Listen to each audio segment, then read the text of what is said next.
The only thing that I would consider to be the failure of this trip is that I was really hoping that when I was out and about and going to all these small towns, that I could do some videos with the smaller police departments and other first responders as sort of a continuation of what I had tried to build when I worked in news.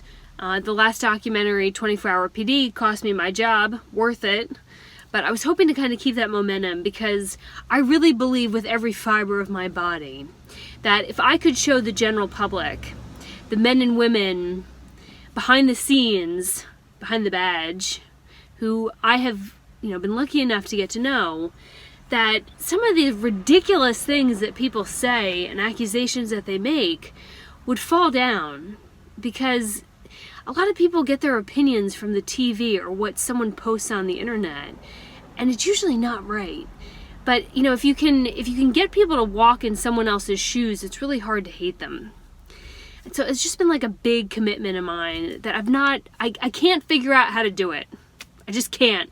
I've applied to police departments to work for their PR, and that has not worked. And I couldn't do it in TV news because mainstream media is hostile towards law enforcement, and so I thought this will be great. Like I can do this, and I didn't do it.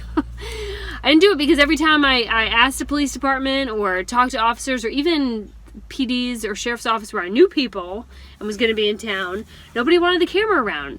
Nobody wanted to risk exposing themselves to any more ridicule or criticism or misinterpretation on the internet or anywhere else.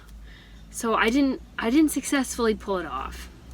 And I'm really disappointed in myself for not figuring that problem out to make it happen, or some way around that problem. Anyway, as close as I got was the video I posted yesterday, which was the Duck of Justice, which was such a silly thing. But Tim is a genius, and he figured out a portion of that problem that I hadn't. And I just thought the whole story behind it was a great message for anyone. And a lot of the comments were really positive, which I appreciate, and so does he.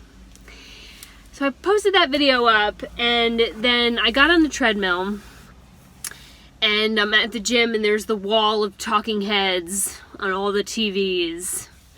And what can only be described as a flash of a headline. It says, 9th NYPD officer commits suicide. Now I have been, following that number up the past couple weeks, and I believe it's the 9th since June. And that is unbelievable. That is atrocious.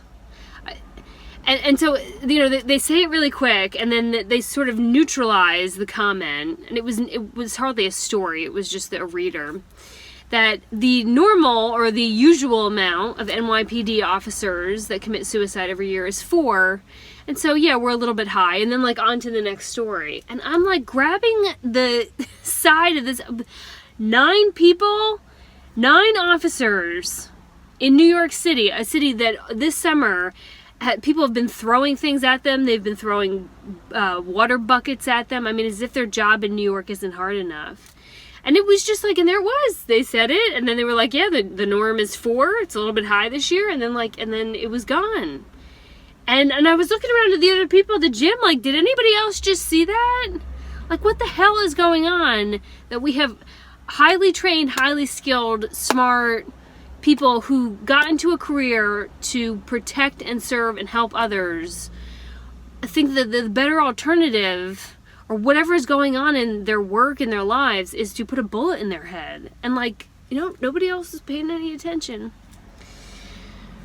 So, and this is perhaps a little bit more important to me, or I feel the need to make a video about it because I have to be in New York City soon. Because one of my girlfriends who I never get to see lives there. So I'm going to brave taking the van into New York. And I was just trying to think, I was like, there's no way I'm going to be able to do a video with NYPD.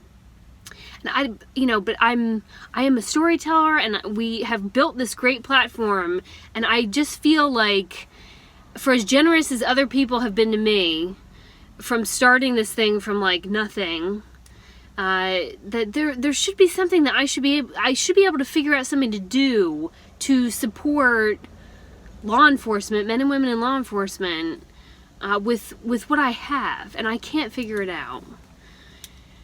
Anyway, I did talk to, some officers that I know about why this is happening, because this isn't just NYPD, this is all over the country. You just don't hear about it because it's not sexy enough for reporters. And the explanation I got was that, their job is more dangerous now than ever, because now it's practically a sport that you can get a pat on the back for if you take down, if you shoot and kill police. And, they said what happens is, and that you'll never hear publicly, is that if you are a first responder and they say like, oh, please ask for help, come forward for help. But if you do that, in many departments, not all, the first thing they'll do to limit liability is to take your gun and your responsibilities away, because you may be a loose cannon. Now imagine working at your job and you say that you're having some mental stress, like you are overwhelmed, you need help, and they take away all your responsibilities and like put you at the front desk, and now everybody knows that there's something wrong with you. Something so wrong that they had to like minimize you. Well, nobody wants that. So there's a huge it's a huge disincentive to coming forward for help. So nobody wants their department to know that they might be broken. And, then you can't, well, why not go talk to your family? Well, what kind of reputation you have at home? You're everybody's hero, and my daddy's a hero, and you're, maybe the breadwinner, and you're a cop. You're supposed to be tough. You're supposed to be able to like tough it out. And so you're not going to tell anybody at home, or maybe your friends, because that's not the stigma or stereotype or look that you're supposed to have. I mean, you're supposed to be able to be brave in any situation, and braver than all of us. So you're not going to tell any of them. And so then that festers and builds and builds and builds, and it gets to a point where, yeah, the only way to fix your broken is to put a bullet into your head. And these are not my words, these are coming from an officer who has dealt with these feelings. And then I asked another officer if that was true, and they agreed. And then one of my friends sent me this, which I think that adds a lot of perspective. His words: if I died at work, that would be the best thing that could happen for them, his family. College would be paid for, debt would be gone, and nobody would ever have to know how broken I am. I spent a lot of time thinking about ways I could die and fix everything for everyone. I thought about doing it with my own gun, but then everyone would know I was broken. And the reason I'm doing a video on this is because this is probably the most important thing for me. Everyone has to have something in their life that they fight for. For some people, it's, I don't know, animal rights, and for other people, it's, everyone's got a cause, right? Well, for whatever reason, even though no one in my family is law enforcement, and I don't like date cops or never been engaged to a cop, law enforcement like is stuck with me. That's what they get. Okay.